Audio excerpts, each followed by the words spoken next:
Olha tudo que tem que olhar. Não é só a gente orar. Então a parte espiritual, Jô, agora trazendo, já que eu trouxe tudo isso, você entendeu que tem a parte física e psicológica, onde é que entra a parte espiritual aí? Ela só potencializa algo que já está. Entende? Só que ele só potencializa, como ele quer matar, roubar e destruir, seja para o espírita ou espiritualista, ou qualquer forma que for, karma, um espírito que está ali obsessor, ou nós que cremos nessa ação demoníaca que seja, ela precisa de libertação. Por quê? Você está lá, você já está com problema físico, você já está com seu problema psíquico, e ainda tem o obsessor aqui querendo grudar no teu e fumar a tua maconha? Pô, mano, ninguém merece, né? O cara vai desencarnar em outro lugar, né?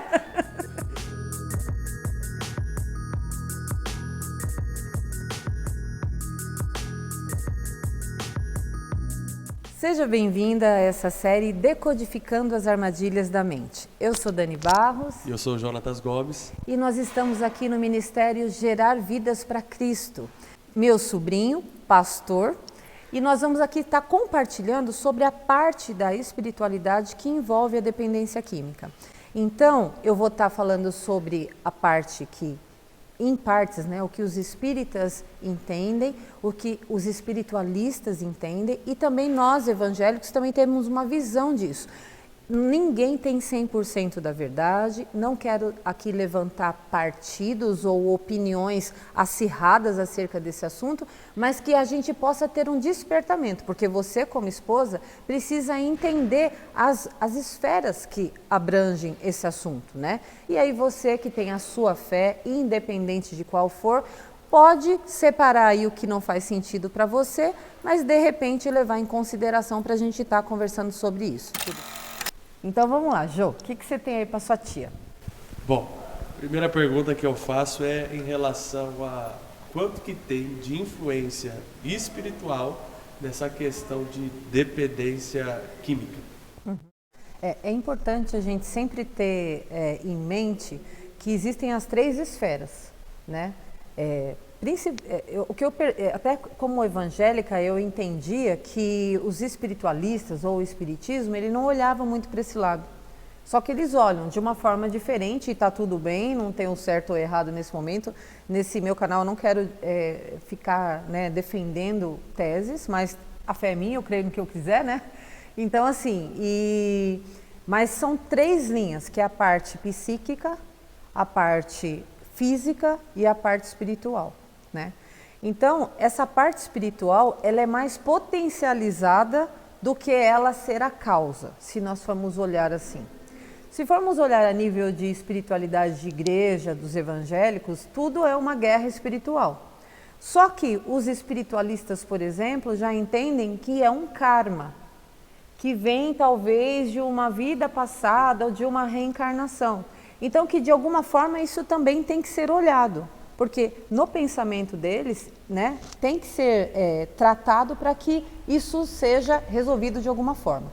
Já no caso, por exemplo, dos espíritas, né, eles entendem que são espíritos obsessores, né? Então aquilo vem de alguma forma para sugar aquela energia ou usar a droga de alguma maneira ali na vida daquela pessoa. Então é como se fosse um espírito que não desencarnou e ele quer pessoas que tenham o mesmo vício para ele poder estar usando o vício naquela pessoa, não com sentido maldoso. E nós que somos evangélicos entendemos que são ações espirituais demoníacas, né? E que estão influenciando aquela vida.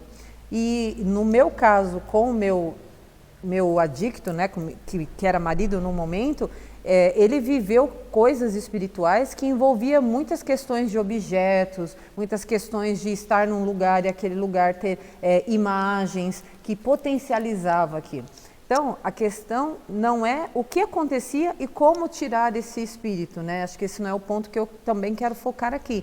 Mas eu também quero trazer um despertamento, porque teve uma moça que eu acompanhei e nunca, o marido oculista, nunca tinha havido nenhuma manifestação espiritual.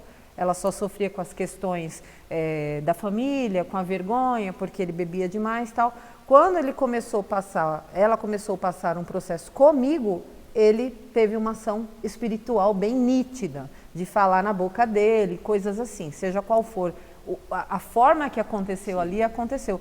Então, eu acho importante que a parte espiritual também seja olhada, mas ela não é única, né? E aí, por exemplo, na parte física, tem tudo o que a droga faz, que daqui a pouco a gente vai falar um pouco, mas também tem a parte psíquica, que é onde há o vício na mente da pessoa. E essa parte espiritual tem essa influência também. Bom, olhando toda a sua resposta, o que a gente pode entender, assim, onde afeta essa questão das drogas em questões espirituais, em questões físicas também e principalmente questões psíquicas, né? Que a gente sabe que afeta bastante a pessoa. Então, por exemplo, você como pastor ou como líder, né, líder de muitos jovens que tem aqui nesse movimento, você já teve contato com pessoas que têm problema com droga? Qual é, por exemplo, o que você acha como que você trata isso? O que você acha que ele precisa? Porque aí a gente vai trocar essa experiência, você tratou ali em uma parte e eu vou te falar, olha, você poderia ter visto isso ou aquilo outro e tal. E aí depois eu respondo essa pergunta. Bom, de fato aqui, o que a gente já presenciou são situações onde a pessoa tinha de fato algumas manifestações, né, que nós chamamos manifestações espirituais, só que isso não era apenas um lado, né? Você tinha todo um contexto de questões mentais, alguns gatilhos, lugares, amizades que incentivavam e conduziam essa pessoa a voltar ao vício antigo, né?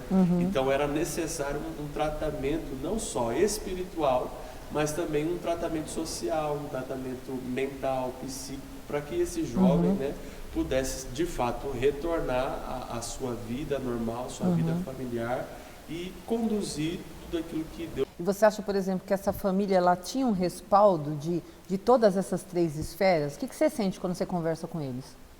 Não, de fato não. É muito difícil você encontrar uma família que tenha uma base dessas três partes, né? Tanto espiritual, como física, como psíquica. Porque a gente acaba jogando tudo de um lado só. Então, se é espiritual, então é tudo, como você falou, é tudo demônio. Então a gente tem que expulsar, a gente tem que lançar fora e tal. Mas se você esquece o outro lado, que também o ser humano é formado dessas três partes, corpo, alma e espírito, então você acaba negligenciando afetos que são coisas que são mentais, básicas, né? Maneira de pensar, maneira de se comportar, situações que podem, assim, de fato, blindar e ajudar essa pessoa a fortalecer a sua mente para falar, olha, eu vivia assim, só que agora eu tenho um novo estilo de vida que precisa ser remodelado, uma maneira nova de pensar, para que eu consiga, de fato, ter essa liberdade, né? Tá, então o que eu oriento você como um líder que vai ter jovens, que vai ter famílias, né? Que, enfim, eu trato as esposas, mas eu acredito que você pode, né, no seu ministério ter tudo isso. E a primeira coisa que a gente precisa olhar é a parte física. Então, vamos falar um pouco da parte física. Essa parte física por exemplo, o dependente químico e o alcoolista são vícios, mas são tratamentos diferentes na parte física. Porque, por exemplo, é muito mais difícil um alcoolista parar de beber do que um dependente químico parar de usar droga. Nossa, Dani, você não usa droga? Que certeza você tem? Porque estou olhando para a parte física daquele organismo que eu já observei e também já vi por conversar com esposas de alcoolistas e como eu fui esposa de dependente químico, sei muito bem a diferença. Ele mesmo me falava da diferença que tinha quando os rapazes se internavam e tinham problemas com álcool, quanto que era difícil para eles. E aí eu quero falar um pouco sobre isso, porque eu vejo que quando a família vem, ela fala assim, não, ele está sem beber, coitado, ele conseguiu ficar 30 dias, mas voltou. Porque ela não tem conhecimento disso que a gente vai compartilhar agora, que é o quê? A parte física do alcoolista envolve pâncreas, que compromete muito fígado e rins. Quando a pessoa para de beber, ela sente dores físicas reais dentro daquela situação. Então é muito complicado só olhar a parte psíquica. Não, vamos pensar positivo, vamos estar orando sobre isso. Mas o teu corpo tem uma reação do álcool ali que foi afetada, não só na mente, na dopamina que é liberada, que eu vou falar na parte da dependência química, mas na própria parte realmente física. Então muitos voltam a beber porque estão sentindo dores no corpo. Chegam a vomitar de dor, É como se a bebida fosse um analgésico para Sim. parar de beber. Ela é anestésico antes de começar a beber na vida, que eu vou voltar depois para falar sobre isso, mas ela é um anestésico ou analgésico, como você mesmo disse, né, na hora de estar com dor física. Então, quando a pessoa está batendo a mão, aquilo são reações não de abstinência, mas são de dores que o corpo está sentindo. E às vezes a esposa não entende isso. Às vezes a própria pessoa que está vivendo isso não sabe. Então, por exemplo, quando eu acompanhei uma esposa, que eu li sobre esse assunto, porque eu não tinha trabalhado ainda com a parte do álcool, eu entendi o quanto que é dolorido parar de beber para o alcoolista. Dolorido, não é, eu queria tanto beber e não posso, é dolorido fisicamente. E aí você vai e começa a tratar, por exemplo, um jovem que já estava, com 25, 27 anos, é jovem, né? E ele não consegue parar de beber. Aí você fica lá e o cara começa, você fala, não, pensa positivo, ou vamos orar. Peraí, ele precisa de um especialista que vai dar medicação, porque existe a medicação correta, eu não estou com o nome aqui, mas a internet, Google está aí, porque tudo que eu conheci também foi através de livros e da internet. Eu não sou formada como psicóloga, nem psiquiatra, mas eu sou uma terapeuta, me formei coach e vivi a dor de 18 anos. Então, médicos, por favor, não me cancelem, eu só estou tentando orientar pessoas leigas para procurarem pelo menos um caminho correto para conseguir tratar isso. Então, você como um líder, né, de um ministério, tem que ter essa informação também, porque se a pessoa está com dor, precisa procurar o médico, e aí pode ser, eu acho que nesse momento não é um psiquiatra, porque como é uma parte física, ele vai ter que passar com um clínico geral, que de repente esse clínico vai orientar, mas essa esposa, nessa hora, Ju, ela tem que brigar, entre aspas, com esse médico, porque você sabe que às vezes a medicina no Brasil, o atendimento público, o atendimento de convênio, é tanta gente que a pessoa às vezes não tem tempo para dar muita atenção. Quem tem que estar preocupado com a parte da gente é a gente mesmo. Então, quando a minha filha desenvolveu o transtorno bipolar, eu estudei tudo para ir conversar com o médico e saber o que eu estou perguntando e o que ele está me dizendo. Porque às vezes a gente fica, porque o que o médico falou? Ele falou lá que era para tomar. Qual a medicação para um alcoolista? Existe a medicação correta. Existem 2 ou 3 remédios específicos que são usados para isso. Para quê? E depois colocar. Então, a alimentação, ele vai ter que mudar a alimentação dele, porque esse corpo está desnutrido, ele precisa de proteína, ele precisa de um monte de coisa para suprir esse rim, para trazer de volta a saúde do pâncreas, o fígado que está ressecado, que está um monte de coisa que pode estar. Eu não sou médica, posso estar falando bobagens, mas sim, esse organismo traz complicações. Então, você vê, se um rim não está filtrando direito, o que vai acontecer nesse organismo? Essas são as consequências que o cara já está com os problemas emocionais, já tem uma potencialização do espiritual e ele ainda está sentindo dor. Quem é que raciocina com dor? Você concorda? Sim. Então, essa parte física... A mente não funciona, né? Não funciona. E o espiritual, você está com fome. O que a gente diz quando a gente vai visitar pessoas que estão com fome? Adianta você ir lá só com a parte espiritual? Nós temos que levar a parte física. Então, se a pessoa está sentindo dor e ela não tem esse conhecimento, ela está lascada. Não adianta só orar, vai mandar sair de tudo, vai entrar, vai sair, vai entrar e sair, o homem vai voltar a beber, porque ele tem dores físicas. Já a dependência química é a parte abstinente mesmo. Então, há uma reação química ou bioquímica no corpo por causa daquela química que entrou. Mas com 60 dias, aquela droga sai. Você pode usar 10 anos da tua vida. Você parou de usar 60 dias, não tem mais droga nem química no seu corpo. Existe um registro de memória. Aí ele passa para ser psíquico. Sim, aí sai da esfera física e entra na esfera psíquica. Exatamente, entendeu? Então, até aqui, tudo bem, né? Então, eu entendo que essa parte física, principalmente do alcoolista, é importante. Aí eu tenho que dizer, por exemplo, na minha opinião... E entendam médicos, eu não sou médica, mas na minha opinião, de usuária, né, de clínicas. Vamos lá. Se eu chego como alcoolista numa clínica, eu ou você, estamos lá, e temos dores físicas e não recebemos remédio para essa parte, e somente para eu estabilizar o meu humor, você acha que eu aguento ficar nessa clínica eu e você quanto? Não muito tempo, né? Você entende? Então, se uma esposa coloca ele numa clínica sem saber onde ela está colocando, ele não está preparado para ficar nessa clínica. Ai, tá vendo? Seu marido não quer tratamento, ele não quer ficar lá, ele é um vagabundo, ele é não sei o quê. Não, o cara está com dor.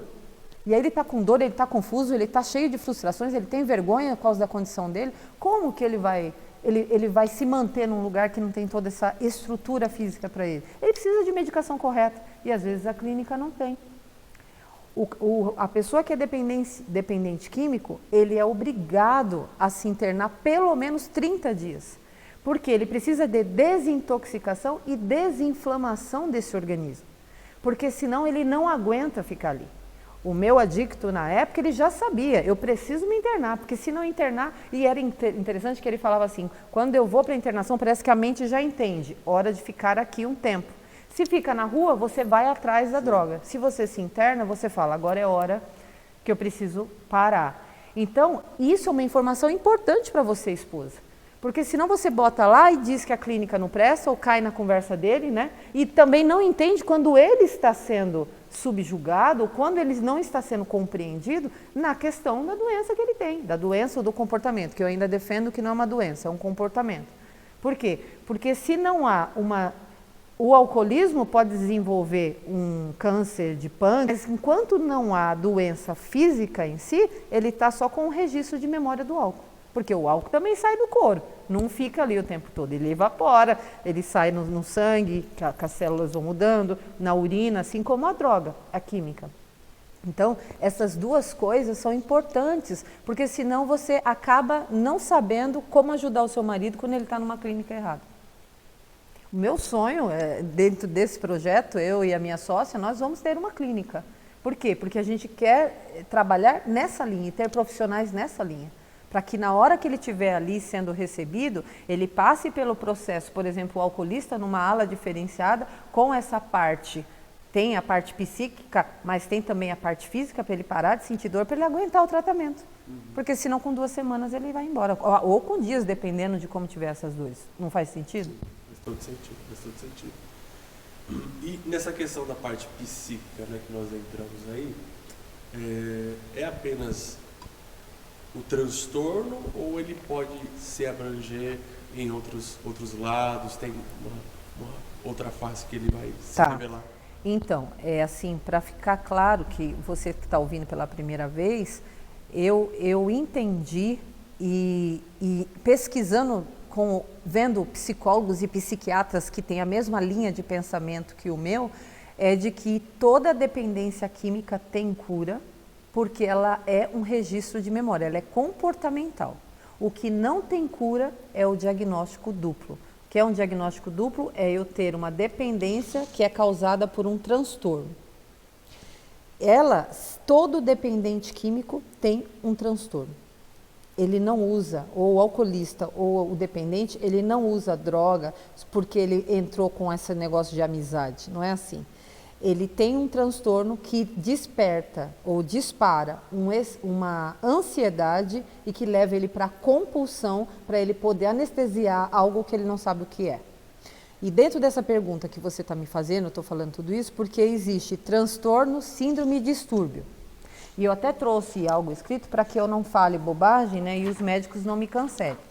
Mas dentro do livro DSM-5, que é um livro de medicina de transtornos psíquicos e de todos os tipos de transtorno que tem, ele diz assim, então eu vou ler só para ficar bem frisado, que a síndrome é um conjunto de sintomas ou sinais ligados a mais de uma causa. Então, os sintomas, por exemplo, a síndrome do pânico ou a síndrome de burnout. A síndrome do pânico é o quê? Um excesso de adrenalina, porque a adrenalina faz a gente fugir ou lutar. Então, a pessoa que tem medo tem descarga de adrenalina na mente dela. Então, aquilo, ela nasceu com síndrome do pânico. Não existe nascer com síndrome do pânico. A pessoa tem uma síndrome ali momentânea porque tem uma desregulação nos neurônios ou nos hormônios. Então, a partir do momento que ela tem aquilo, ela passa com um psiquiatra, ele vai estabilizar estes neurônios e a pessoa vai ficar bem. Síndrome de burnout é o excesso de trabalho, adrenalina porque está naquela ansiedade exacerbada. Então, essa ansiedade também vai ser regulada. Sintoma é uma coisa. O distúrbio é uma alteração nas condições físicas ou mentais de um indivíduo. Por exemplo, o distúrbio do sono. Então, onde que está o problema? É falta de GABA. Então, a pessoa ou tem insônia ou ela dorme demais, entende? Então, tem algo ali que está irregular e a pessoa vai ver, você está com um distúrbio só. Então, por isso que nós passamos no médico e vemos aquilo ali, pronto. Então, tem também as pessoas que têm, por exemplo, um distúrbio alimentar, que é a bulimia, a anorexia. É uma forma, é uma coisa que não está legal na sua mente ou que não está legal nos seus neurônios, né? Nos seus hormônios, e ali começa a te... Não, eu vou parar de comer porque eu estou me sentindo gorda e a pessoa está magra, né? Não, eu não quero engordar, então eu vou e vomito, é bulimia. Por que a pessoa faz isso? Tem algo por trás desse distúrbio, Jô. E não é só uma questão psicológica. Se você for olhar, aí a gente chega no transtorno. O transtorno, o que é? É uma alteração, são os tipos de perturbação mental, algo como diz o nome, que transtorna, só que é genético. Esse você nasce. Então tem pessoas, por exemplo, no caso da minha filha, ela nasceu com um transtorno bipolar, mas ele só desencadeou aos 17 anos, que é o que aconteceu com o pai dela quando começou a cheirar cola aos 15. Porque houve uma coisa, a mente fica acelerada e a pessoa começa a procurar anestésicos. Esses dias ela disse assim para mim, mãe, agora eu entendo que o pai usava droga. Eu estou com uma vontade de fumar um baseado para minha mente desacelerar, sendo que eu nunca usei droga e nem quero. Eu falei, mas filha, você tem a medicação? Ela falou assim, mas eu não quero chapar, eu quero desacelerar minha cabeça. Só que como ela domina o assunto, ela tem conhecimento, ela soube discernir que aquilo era uma vontade da mente dela acelerada e que faz todo sentido acalmar ela com uma maconha. Quem não tem isso, tem, por exemplo, um autismo leve, tem, por exemplo, um TDAH, que é um déficit de atenção, que na verdade o nome é até interessante, que é déficit de atenção, mas não é déficit de atenção, é atenção em tudo ao mesmo tempo.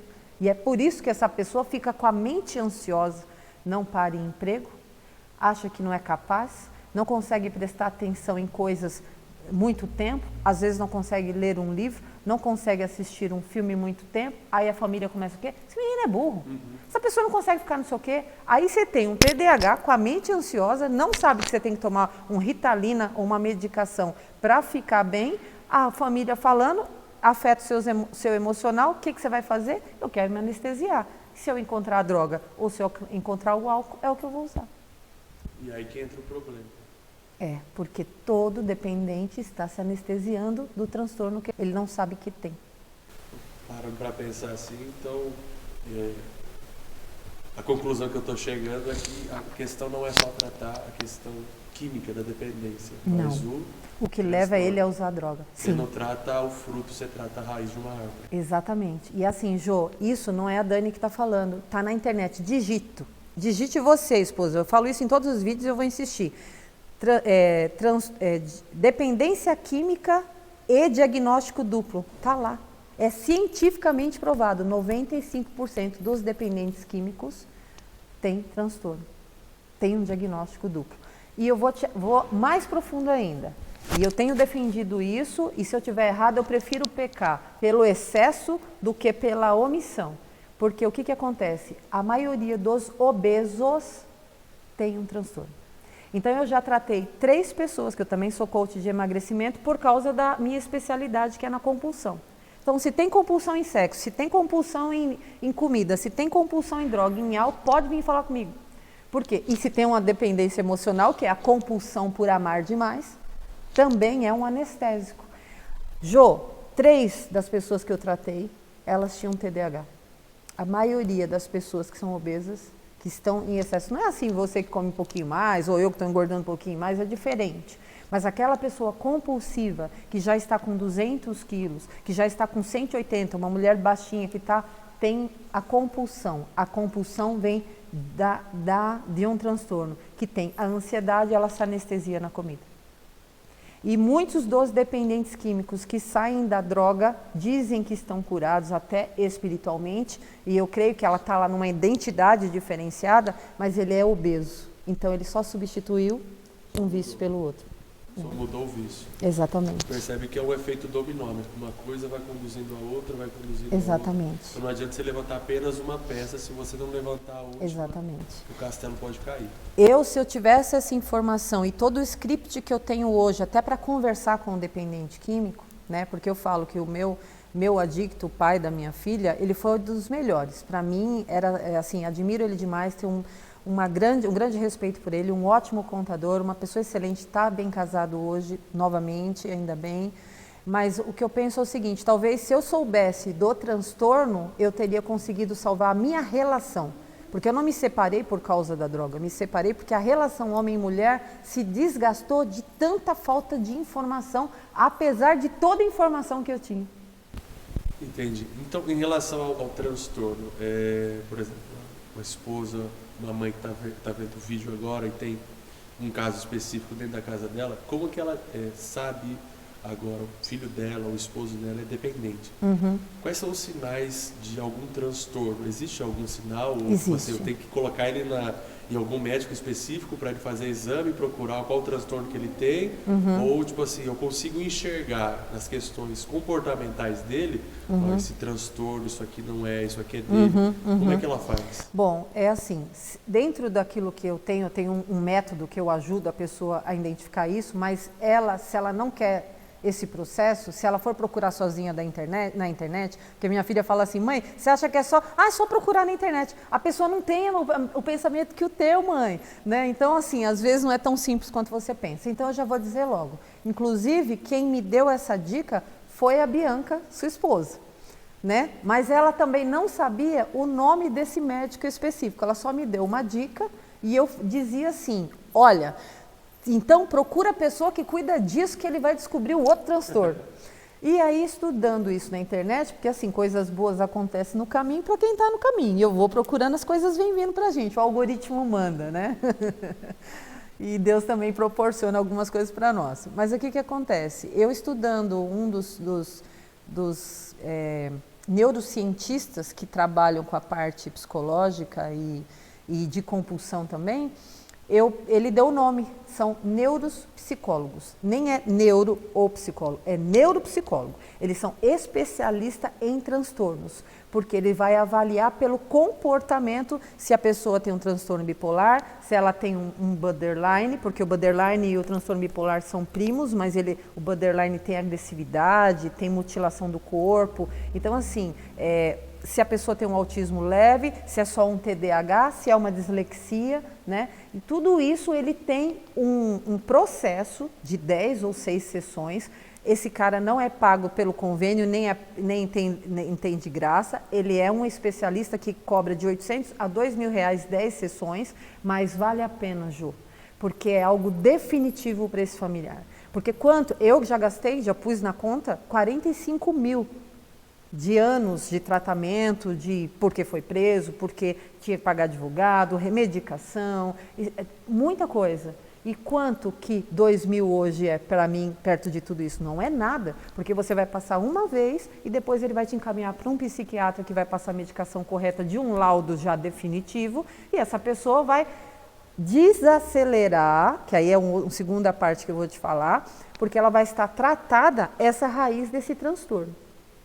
Mas depois ela vai ter que tratar a segunda parte, que é um cérebro dopaminérgico.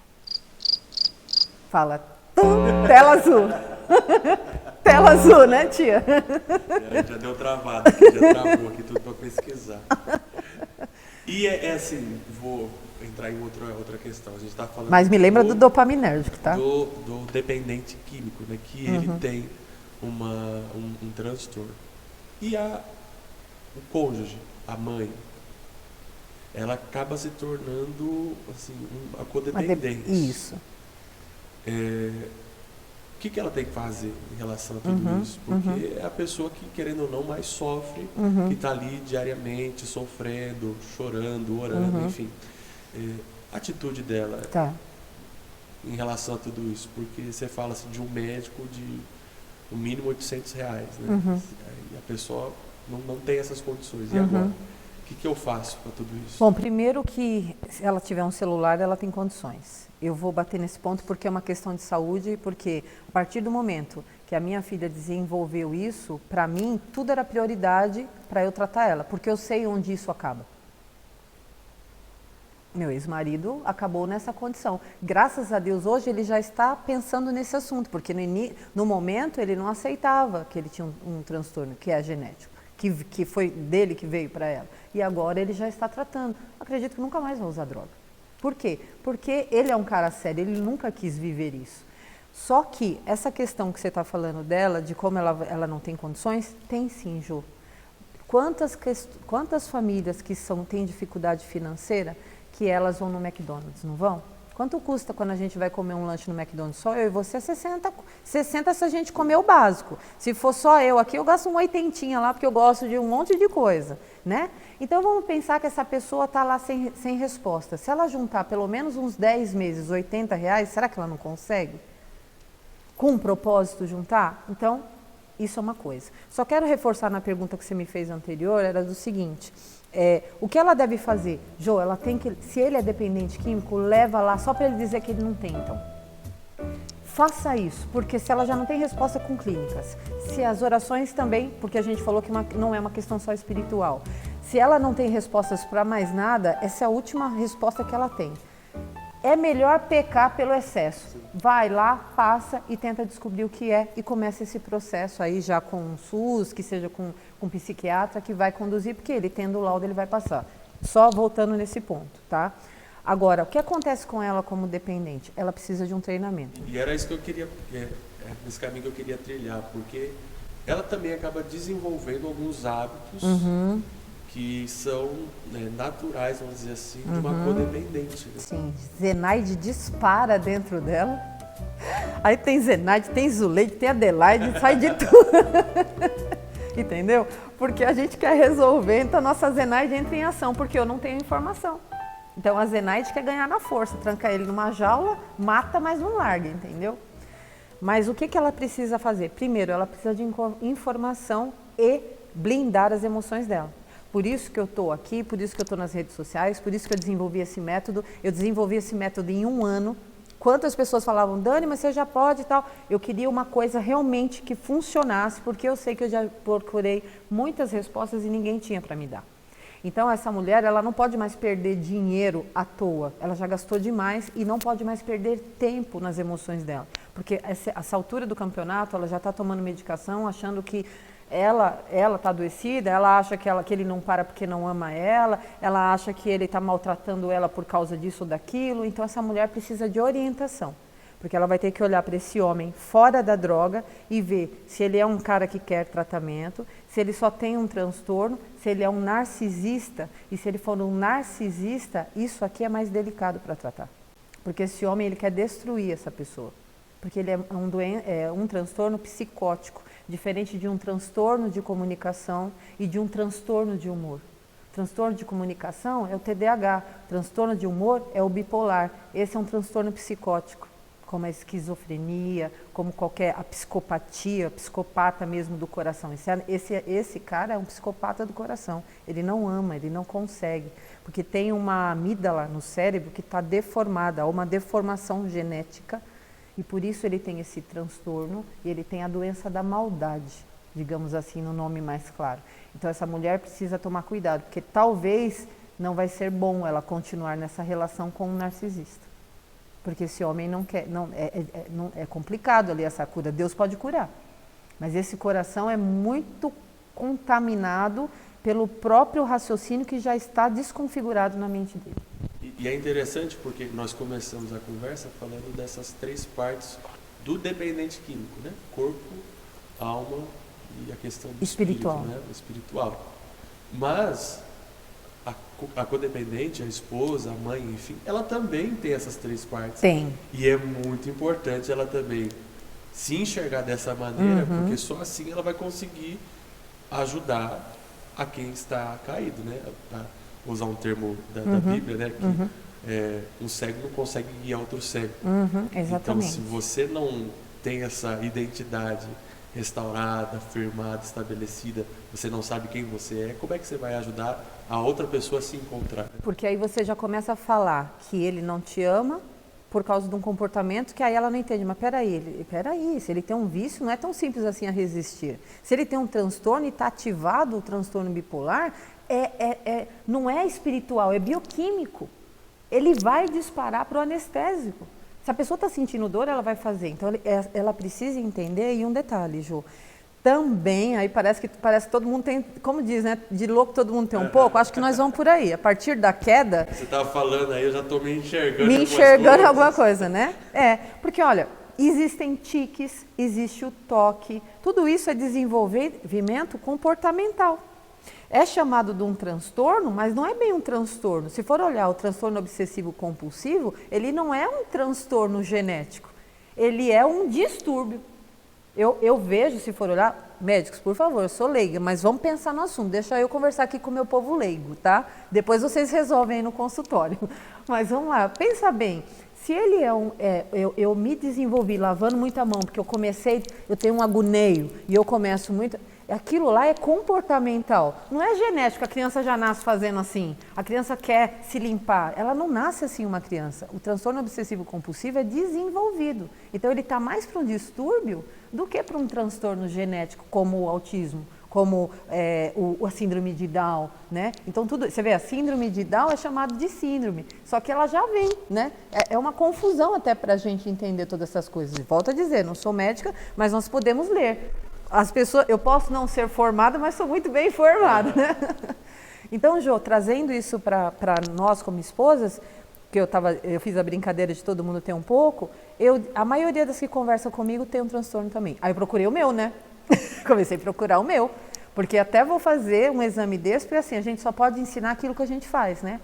Então eu vou também separar esse valor que eu quero passar, porque de repente eu tenho algo que eu ainda não enxerguei. Né? Eu procurei algumas coisas, me parece que tem mais a ver com um modo de percepção intelectual que afeta muito, porque assim, eu só funciono entendendo com conhecimento, e isso me torna assim, eu leio 3, 4 livros ao mesmo tempo. Eu comprei esse DSM-5, eu li ele num fim de semana, entendeu? Então assim, pode ser que tenha esse tipo, alguma coisa, eu não sei o que é, eu posso usar ao meu favor, como eu estou usando. Eu sempre usei o conhecimento a meu favor, mas de repente, às vezes eu percebo que eu só quero estar conversando sobre coisas assim. Eu não consigo ficar de papo calcinha. Eu quero algo que realmente seja algo, sabe, o que nós vamos conversar? De repente isso também é algo. Mas voltando para outras esposas que eu peguei, elas têm um TDAH. Aí ela acorda, de repente, ansiosa. O cara está sem droga 3 meses. Aí ela fica, não, o que você tem? Está acontecendo alguma coisa? Não, porque eu estou sentindo. Aí ela leva para o sexto sentido da mulher Zenaide louquinha, e na verdade é o TDAH que está no pico. E o cara tá de boa. De boa. Nem pensava em droga até aquele momento que ela instigou. É verdade, eu tô sem usar uma droguinha. Exatamente, exatamente. E aí o que acontece? Não é sobre ele, é sobre ela. É a ansiedade dela. E a maioria, como eu disse, dos dependentes tem uma compulsão. E essa compulsão tem um transtorno por trás. Se ela é compulsiva por relacionamentos adoecidos, adivinha? Tem grande chance, entende?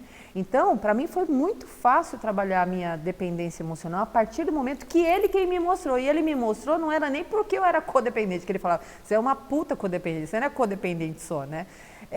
Ele me mostrou uma vez um vídeo que falava porque eu sofria muito de dependência emocional com amigos e família. Então foi quando eu ouvi aquilo ali, eu falei, cara, faz sentido. E a partir dali eu fui estudando, e estamos aqui hoje falando de muitas coisas que eu fui vivendo e vendo, e me analisando. Então hoje eu consigo falar, peraí, significado é disparador emocional. O que eu estou pensando para eu estar desse jeito? É coisa da minha cabeça ou é bioquímico? Por que eu estou assim? Porque mulher tem TPM, né? Aí às vezes a gente está lá num ciclo menstrual, que está lá numa crise da irritação, aí você acha que é por causa dele, e é sobre você. Então peraí, se enxerga, né, filha? Senão você joga ele na droga de novo, porque muitos de nós, familiares codependentes, já estão tão loucos com a rotina da loucura, que quando o cara fica bem, ela quer montanha-russa. Peraí, não vai usar droga não? Você tem que fazer alguma coisa. Escuta, mas tá quieto por quê? Né? Mas tá agitado por quê? E é só a personalidade do cara. Então gera tudo isso, a falta de conhecimento. Então quando alguém vem para você aqui, um jovem, olha tudo que tem que olhar. Não é só a gente orar. Então a parte espiritual, Jô, agora trazendo, já que eu trouxe tudo isso, você entendeu que tem a parte física, e psicológica, onde é que entra a parte espiritual aí? Ela só potencializa algo que já está. Entende? Só que ele só potencializa, como ele quer matar, roubar e destruir, seja para o espírita ou espiritualista, ou qualquer forma que for, karma, um espírito que está ali obsessor, ou nós que cremos nessa ação demoníaca que seja, ela precisa de libertação. Por quê? Você está lá, você já está com problema físico, você já está com o seu problema psíquico, e ainda tem o obsessor aqui querendo grudar no teu e fumar a tua maconha? Pô, mano, ninguém merece, né? O cara vai desencarnar em outro lugar, né? Exatamente. Tipo exatamente. assim, né? Então, a parte espiritual, a gente acredita que é muito importante. Ela é muito importante porque a Bíblia fala que Deus colocou dentro do coração do homem o desejo pela eternidade. Então, eu acredito que exista um vazio dentro de cada ser humano do tamanho de Deus. sim. Que cabe Deus, né? Que cabe Deus. E aí, às vezes, você procurando em outros lugares preencher um vazio existencial, que engloba, de fato, essa questão mental, psíquica, né? Sentido da vida, o que eu tenho que fazer, aquelas pressões que tem de adolescente, indo para a juventude, terminando o ensino médio, puxa, qual a profissão que eu vou seguir, pressão dentro da casa, dos meus pais, enfim. Aí você entra nessa grande pressão. Se você não tiver essa parte, essa coluna espiritual bem forte, fortalecida, para você disparar e encontrar uma outra coisa que Solução? possa suprir essa coisa que só Deus pode suprir, é muito rápido. É muito rápido. Então, por isso que a gente fala bastante a respeito da identidade do jovem, do chamado, do propósito, para ele ter de fato esse senso de que, cara, eu não estou nesse mundo simplesmente por estar. Eu não estou simplesmente, eu não nasci por conta de, meu pai e minha mãe transou sem querer, sem camisinha, aí eu vim, estou aqui. Não. Existe uma mão por trás de todas as coisas, existe um Criador por trás de todas as coisas, e ele se permitiu que você viesse a existir, de fato é porque ele tem um projeto existencial para que você possa viver. Então, quanto mais cedo, eu acredito, né, o jovem conseguir entender esse projeto existencial, mais distante ele vai ficar dessas pedras de tropeço que a vida sempre vai aparecer na frente dele. E dentro disso que você está falando, o que a palavra diz? Guarda o teu coração, porque dele procede todas as decisões da tua vida. O que é o problema da pessoa quando eu digo que ela tem talvez um transtorno? Pô, se o cara é um dependente, não pode haver orgulho. Porque eu prefiro continuar sendo usuário de droga do que eu entender que eu tenho um transtorno e que eu posso trabalhar isso, que às vezes é só um TDAH, né? Um transtorno bipolar equilibrado, ó, Cássia Kiss tem transtorno bipolar, Elvis Presley tinha transtorno bipolar, o Maurício Matar tem transtorno bipolar, todos são artistas, você entendeu? Talvez a Cássia Kiss, que diz que sofreu mais porque descobriu aos 40 anos que tinha, porque foi diagnosticada no polo só da depressão. E aí a medicação para depressão é uma coisa, para transtorno bipolar é depressão e hipomania são diferentes. Você não pode tomar o remédio de depressão do bipolar no remédio de depressão da depressão, que é nível 1, 2 e 3, que é só depressão, entendeu? É diferente. E aí a pessoa está toda desregulada e aí se compensando no sexo, ou não a Cássia Kiss, eu digo qualquer pessoa que tenha um transtorno, no sexo, ou na droga, ou no álcool, ou no relacionamento adoecido. Entende? Porque não quer olhar para a verdade de quem verdadeiramente é. Por isso que eu defendo, né? Eu trabalho a identidade a níveis de valores, de personalidade, né? De caráter. Então, de tudo isso para que você possa reconhecer quem você verdadeiramente é e quem você não é. Porque o que eu percebia no meu adicto, na convivência que eu vi, é que ele tinha mais a identidade de dependente químico do que a própria identidade de contador ou da identidade do homem fora da droga. Então isso é muito confuso até para quem está. Até porque você falou, né, que as drogas entraram com 15 anos. Com 15 anos, a informação em relação a quem sou, exato. Está saindo da adolescência ali, vamos dizer assim, né, com 15 anos. Então, mãe trabalhava, ele ficava ele e a irmã sozinha. Conseguiu formar, então, de fato. Quem tem culpa nisso? Ninguém. Só que nós que temos a informação hoje, então por isso que eu não consigo pensar em fazer outra coisa, né?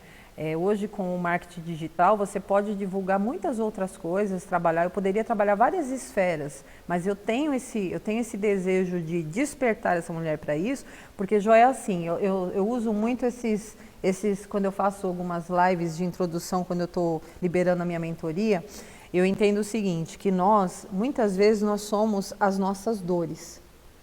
Muitos dos dependentes e da esposa têm vivido as suas próprias dores.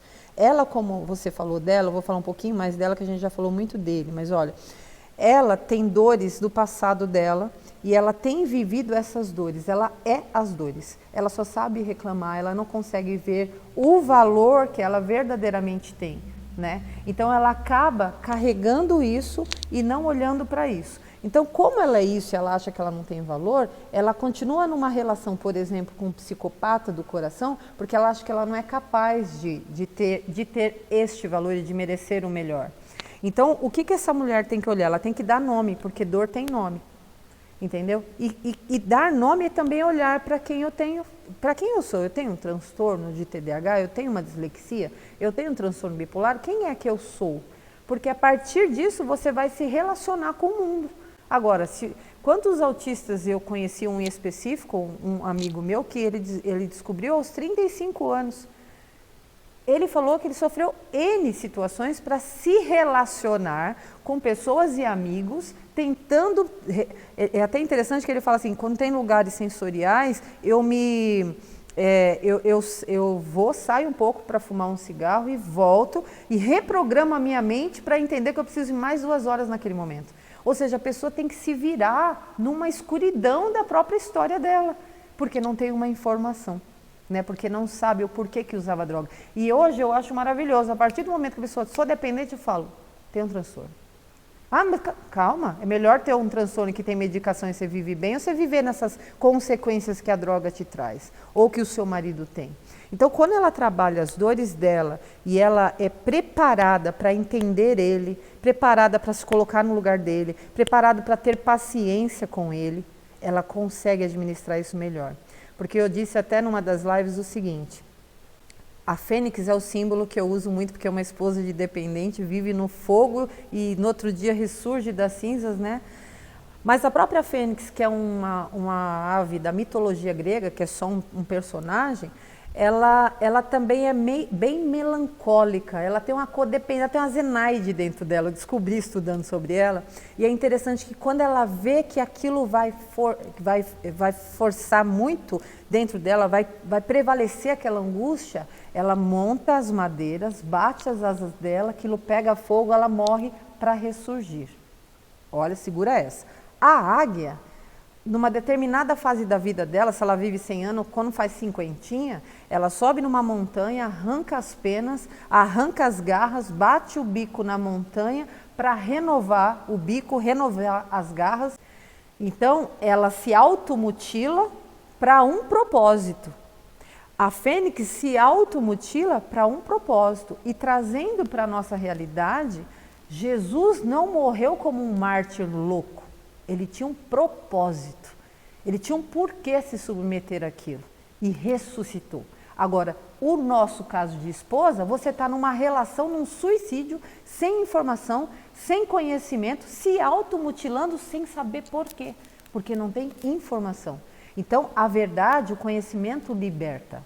Meu povo sofre por falta de conhecimento. E não é conhecimento espiritual, é conhecimento em todas as esferas. A partir dessa mulher entender todo esse ajuntado, que, por exemplo, quando eu dou uma mentoria, eu já compilei tudo. Porque elas vivem muito em comunidades de apoio, que eu frequentei também, Amor Exigente, o CODA, todos esses, né, eu participei. E lá é uma comunidade espiritual. Espiritualidade, entendeu? Ela não dá respostas, porque eles não trabalham tão especificamente, talvez por questões de direitos, né, de medicina, que eu acho que não permite, eu não sei bem ao certo qual é a filosofia por trás, mas eu percebi que é só uma comunidade espiritual e apoio não é resultado. Então eu estou trabalhando para quê? Então eu dou uma estruturada nela, preparar as emoções dela, trabalhar essa identidade, trazer a mulher para ser quem ela verdadeiramente é, para ela entrar nesse propósito de sofrimento para ter um resultado lá na frente, que é o quê? Saber direcionar ele. Olhar para ele e saber, ele vai ter uma recaída. Mas espera aí, é processo. Ela também vai ter recaídas durante o tratamento. Mas agora ele tem uma recaída já com uma consciência, até que seja trabalhada a parte da dependência mesmo, do dopaminérgico, eu tenho que falar sobre isso, e ele consiga. Então ela vai estar preparada para suportar o tempo da escolha dele e do momento dele. Eu acho que é melhor sofrer com propósito do que sofrer com nada, você não acha? Eu acho que quando você está com propósito não é nem sofrimento, né? Exatamente. As dores acabam ganhando um significado muito maior. Um significado muito maior. Da nossa conversa, você falou acerca da necessidade da codependente procurar um médico especialista, um neuro, né? Qual a razão? Existe um motivo? Por que ela precisa procurar um neuro, sendo que o problema está no outro, né? Não está nela, vamos dizer assim. Então, é o seguinte, ela vai procurar um neuropsicólogo, que fique claro que não é só neuropsicólogo, é diferente, viu? Primeiro porque ela vai passar para ver se ela tem algo e ele também, já resolve ali um problema. Só que a questão, quando eu falei isso, na verdade, é o que eu quero lembrar, lembra que eu falei do cérebro dopaminérgico? Vou aproveitar para falar agora. Toda pessoa que tem compulsão, ela tem um cérebro dopaminérgico. Bom, o que é isso? Quando nós sentimos prazer e todo o corpo quer prazer, ele é liberado na antecipação, por exemplo, na relação sexual, as preliminares, o seu corpo libera, o cérebro libera dopamina. Quando você vai numa viagem, a expectativa pela viagem libera dopamina.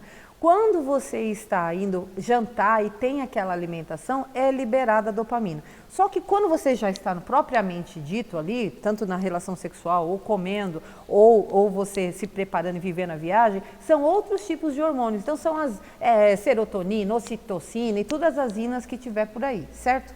Só que quando um dependente, seja ele da comida, do álcool ou da droga, ou até da relação sexual, da masturbação, ele passa do excesso, principalmente a química, que é automático, esse rompimento do sistema de recompensa, essa dopamina é descarregada. Em você e em mim, 20. No cara que usou droga ou álcool, 100. Então o cérebro recebe o prazer. Afe Maria! Então uma mulher não é suficiente, 10 milhões de dólares não é suficiente, porque esse cérebro ficou dopaminérgico. E essa pessoa, ela continua procurando estímulos para esse cérebro sentir prazer. E isso vai bombando esse cérebro e ele vai ficando, sarado da dopaminérgico. E aí o que acontece? Ele para de usar droga. O que acontece? Eu não tenho dopamina, serotonina baixa, depressão. Então a esposa, quando ela não está num enrosco de um namorado que faz ela perder a sanidade, ela não quer. Se for um cara bonzinho, eu não quero. Eu quero sofrer. Eu cheguei a falar para o meu ex-marido, você não vai me fazer sofrer não, 9 anos vivendo juntos, eu sempre sofri na minha vida. Eu falei isso pro teu tio. Eu cheguei a falar isso. Por quê? Porque estava bem a relação, que negócio mais sem graça. Olha que idiota. Eu cheguei a falar isso para ele, 1 ano depois ele recaiu, né? A palavra, às vezes, a gente fala merda, né? Então, a gente tem esse cérebro dopaminérgico. Então, o que você começa a ter? Você precisa começar a ter prazer, por exemplo, com o pôr do sol, com você sair com a sua família, com você ouvir uma música, com você fazer uma caminhada, com você andar na praia. Ah, mas isso não é legal. Treina. Treina até se tornar, porque o nosso cérebro é epigenético. Ele pode ser transformado, ele pode ser adaptado, tanto para o ruim quanto para o bom. Então essa pessoa precisa treinar e sair desse cérebro. Por isso que ele sai da droga e vai para o sexo. Ele sai do álcool e vai para a droga ou vai para relacionamentos abusivos. Quantas esposas que eram dependentes químicas saíram da dependência química e hoje estão numa comunidade das mulheres que amam demais porque elas viciaram em relacionamento? Quantos obesos passam pela bariátrica e se tornam alcoolistas por causa do vício que tinha na comida. Isso é comum, está na internet, é só pesquisar. Por quê? Por causa do cérebro dopaminérgico. Então você não pode dar a substituição, você tem que dar tempo com consciência, que você falou, um sofrimento com propósito, porque eu estou entendendo que eu estou nessa dieta de dopamina, até como a dieta de alimentação, por um período para que o meu corpo volte ao normal e o meu cérebro deixe de querer tanta dopamina.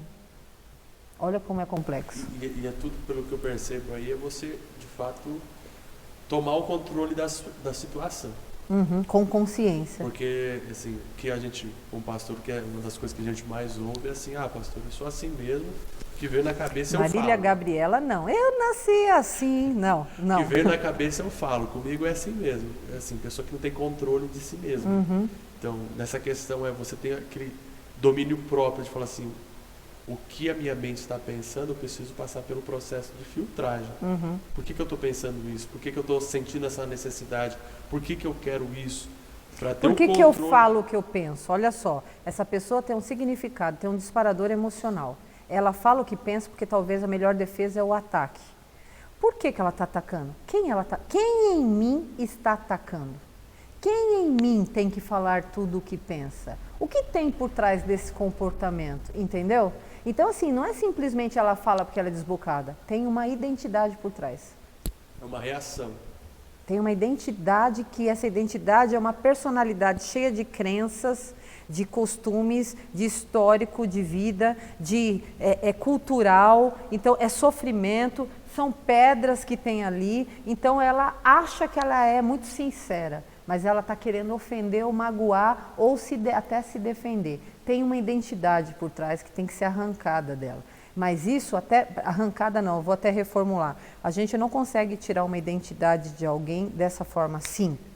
Por que às vezes, Jô, a gente que já esteve em comunidade evangélica, a gente discipula pessoas, a pessoa fala assim, esse cara está há um ano, não se converteu ainda? Como é que volta para trás? Porque existe uma identidade ali. O nosso homem espiritual aceita Cristo, ou aceita a espiritualidade, ou o kardecismo, seja lá o que for. Mas a carne, a pessoa, o caráter, uma história está ali também. E essa identidade é que às vezes tem reações que não condizem com isso. Mas não é que essa pessoa não é isso. Ela é uma pessoa espiritual, mas ela tem um ser humano ali. Ela tem uma personalidade que precisa ser trabalhada. Entendeu? Mas a pessoa acha que assim, não, a pessoa, por exemplo, nós que somos da comunidade evangélica, digamos que a gente vai converter ou quer falar com uma família católica roxa. Essa pessoa é católica, mora em Aparecida, a bisavó é de Portugal e tem vive lá, romano, lá, aquela coisa toda. Isso você acha que é só fé ou tem uma cultura por trás? Uma cultura, questão cultural. Né? Então você quando vai falar que talvez ela poderia mudar de religião, se ela mudar de religião, aquilo é uma briga interna entre família. E aí a identidade de família, os valores de família, não vai permitir ela ir para um outro partido. Que nós sabemos que isso não tem nada a ver, poderia ser uma ou a outra. Mas uma pessoa que é São Paulina e vai se tornar corintiana, aquilo é uma questão de territórios, de questões de crenças pessoais. É uma identidade, uma torcida. Entendeu? Se o pai é tal e o filho vai para outro, meu Deus, aquilo cria uma confusão interna, porque tem a ver com a identidade. E quando nós vamos trabalhar as pessoas, um psicólogo, um terapeuta, eles têm que trabalhar a nível de identidade. Aí eu falo da clínica de novo, tanto para a esposa quanto para o dependente, seja ele qual for. Se você vai trabalhar só conscientização, Jô, é como a gente conversar com alguém no evangelho aqui, que está com um problema e a gente está dizendo que é demônio e o problema é um transtorno. Aí ele vai para a clínica lá, chega lá, você está trabalhando sua mentalidade dele, mas não trabalha o caráter. Aí tem crenças, tem uma identidade por trás que o leva a usar droga e ele nem sabe por quê. Porque tem a parte do transtorno e tem a parte da personalidade. Porque se eu trabalho o transtorno, o cara toma a medicação correta, mas eu não trabalho as emoções dele, o caráter dele, ele pode voltar a usar droga porque o cérebro registrou que tem prazer naquilo. E eu quero me anestesiar, mesmo que não seja pela compulsão. Então são as 3 esferas que tem que ser olhada, para que a gente tenha um tratamento completo, tanto nós esposas, porque a partir do momento que eu sou treinada e blindada para entrar nessa guerra, Aí sim é um propósito, e se chegar a determinado momento e o livre-arbítrio dele disser que ele não quer parar, aí você decide se você quer ficar nessa batalha ainda tomando tanto tiro sem finalidade. Uma das coisas que a gente fala bastante aqui, nas nossas aulas aqui, é a importância da pessoa encher a mente dela com a palavra, com a Bíblia, né? E uma das maneiras que eu aprendi é a leitura. A leitura me ajuda muito a mudar minha maneira de pensar, mudar meu comportamento. E eu vi que você está com um livro aqui. Ah, sim. Você falou que você leu um livro grosso de um fim de Leio semana muitos inteira. livros, E eu vi que isso você está mesmo. com um livro aqui. Eu queria que você falasse um pouquinho sobre esse livro aí pro pessoal. Exatamente. Gente, na verdade não é meu livro, tá? Eu vou fazer uma propaganda. Como a gente falou aqui, eu pedi licença para falar dessa parte de espiritualidade, do espiritismo, da parte cristã. Olha, nós talvez você não acredite que tem essa parte espiritual por trás, esse é o livro do Casagrande.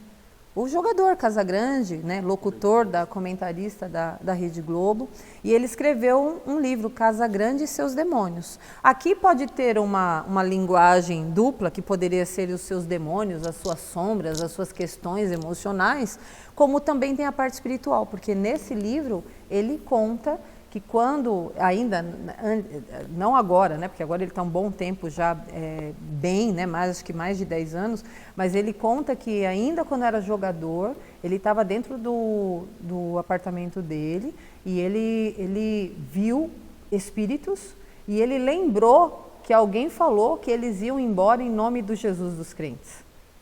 E aí ele falou assim para eles, né? Quando eles vinham para cima dele assim, ele viu que ele estava sufocado e que ele não ia conseguir sair do apartamento. Aí ele falou assim, eu expulso vocês em nome do Jesus dos crentes, né? E pelo sangue do Jesus dos crentes. E começou a falar um monte de coisa, ele relata aqui. E eles saíram e ele conseguiu descer e acabou sofrendo um acidente, foi quando ele se internou e tudo mais, tal.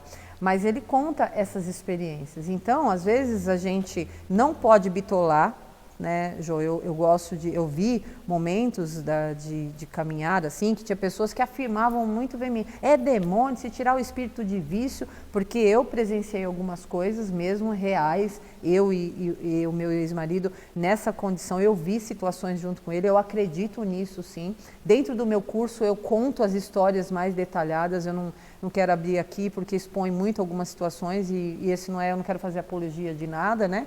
Mas é importante que a gente olhe para isso, porque às vezes ele está ouvindo vozes, é esquizofrenia, não necessariamente. Seja espírito obsessor, seja demônios, ou seja espíritos que estão reencarnando ou querendo alguma coisa, vocês precisam dar essa atenção. Então uma esposa entra nessa e o cara pede ajuda na área espiritual e ela não sabe nada, o cara está doente, ele precisa de um remédio. Então você quer ser esposa? Já que você quer ser esposa, então você tem que se alistar. Você precisa ser treinada, não dá para ser só esposa e ficar na fé, porque a fé nesse momento te dá força, mas o conhecimento é que liberta. A gente tem que saber para onde a gente está indo, né? Então, era isso, eu queria realmente mostrar para vocês. Então, quem não tem o livro, se quiser ler, só que aqui ele não está contando o que fazer, ele só está relatando a experiência pessoal. A experiência pessoal dele, né?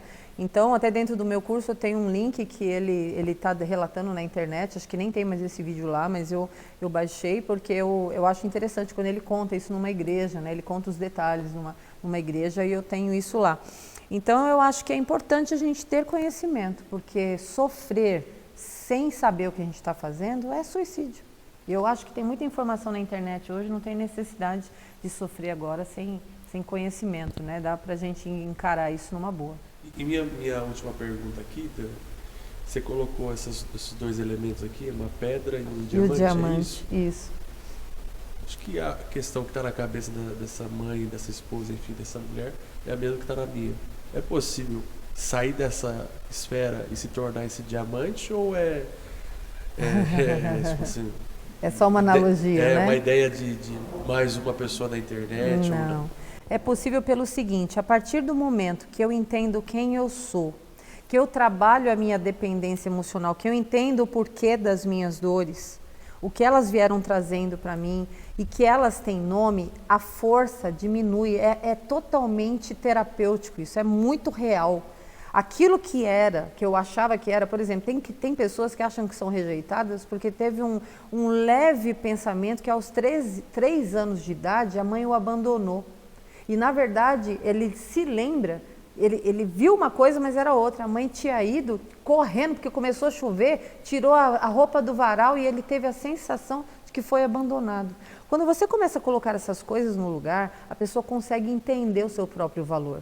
E ela vê que ela está nessa escolha com esse homem fora da droga, com esse homem fora do álcool, é um homem que faz sentido para ela. Ela não está se relacionando apenas com uma imagem, porque o problema que ela sofre é que, como ela tem as questões dela, ela quer ele para suprir essa necessidade dela. A partir do momento que ela está tratada, ela vai olhar só o homem e ele tal como é. Ela não cria uma expectativa a mais e nem se relaciona com uma imagem. Então ela consegue olhar ele como dependente e ele como homem ali. Então essa relação vai ter uma situação, vai ter uma condição muito melhor de ser levada. E sim, aí ela vai saber os valores dela, porque agora ela começa a ver o que ela gosta, o que ela não gosta, o que ela aceita, o que ela não aceita. E aí sim ela vai para a área vai para a fase da Fênix, onde ela realmente é uma mulher forte para suportar tudo por um propósito e ressuscitar. Ressurgir dessas dores. Então ela vai transformar a maior dor na sua maior força, entendeu? E continuar nessa relação agora com propriedade. Legal, essa frase aí para mim é forte, hein? Sua fraqueza pode se tornar uma fonte de poder. Né? Sim, exatamente. Você trazer essa significância. A Bíblia fala que o Senhor, na nossa fraqueza, ele vai, com a graça dele, com o favor dele, ele nos fortalece. Sim. Onde nós somos fracos, é aí que nós, então, somos fortes. Então, sim. Acho que você sair do, ai, coitadinha de mim, tadinha de mim. É, o vitimismo. Levantar, sacudir a poeira, como diz. E dar a volta por cima. Dar a volta por cima. Agora com propósito, com saúde no casamento. Tá certo? Tudo certo, muito obrigado. Obrigada a você. Então, gente, a gente fica por aqui e a gente se vê no próximo episódio, tá bom? Então, gente. Porque Fênix anda com Fênix.